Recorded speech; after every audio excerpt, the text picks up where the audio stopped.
It's Princess Emeka-Obiajunwa, and this is day 65.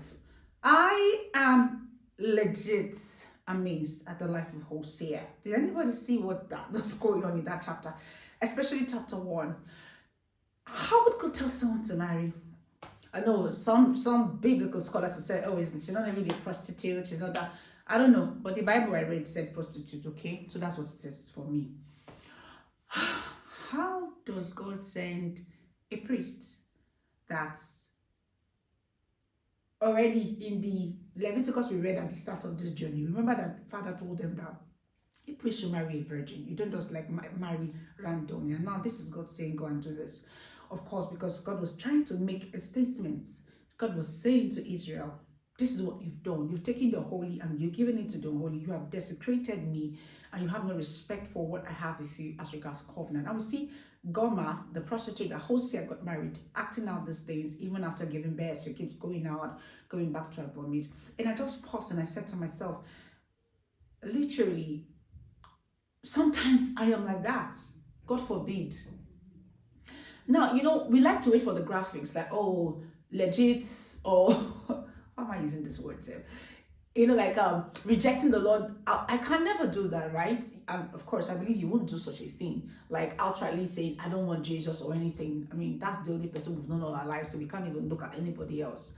But that's not able. In your everyday life, when Father wants you to do something and you do the opposite. I mean, I'm a lot better now because I'm talking about, when I was like younger in faith, you argue it out with the Lord, like, Father, what are you saying? I beg. This is not, but I'm glad he has been able to break me. He's the Lord, right? And at this point, when I'm even doing anything I think he said, I'm even careful. I'm asking myself, is this really you? But growing up in the Lord all those years, Father is saying, hey, you're talking Z, you're doing J. When you get bored, to come back and say, I'm sorry.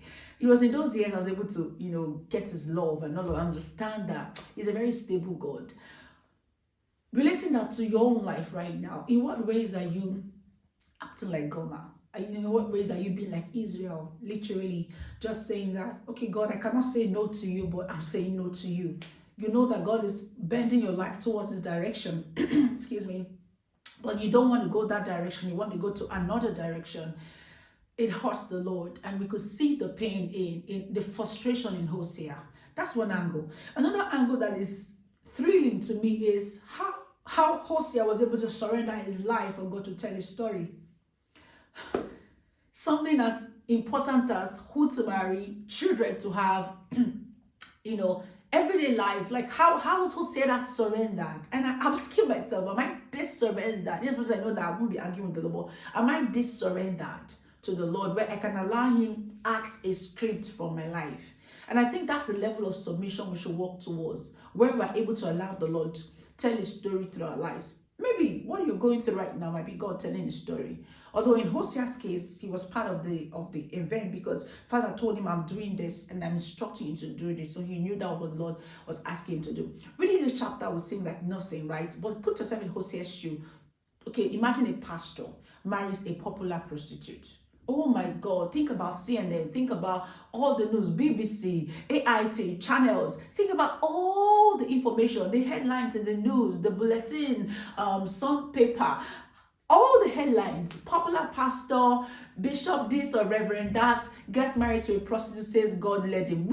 All of us, were going to say, oh, that one, he's talking to a demon, because we know the laws of God. It's the same way everybody in Israel knew the law of God. At the time, God was telling Hosea, go and do this. Now, I'm not saying anybody should go and be hearing off and say God said, because it's in a very rare situation that God will give you an off instruction, because he wouldn't go against his laws. I believe that he's that stable. But this was an exception because he needed to portray or act out Israel's betrayal to them.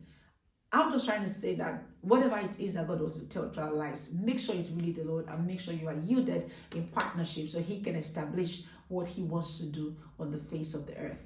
I'll see you tomorrow.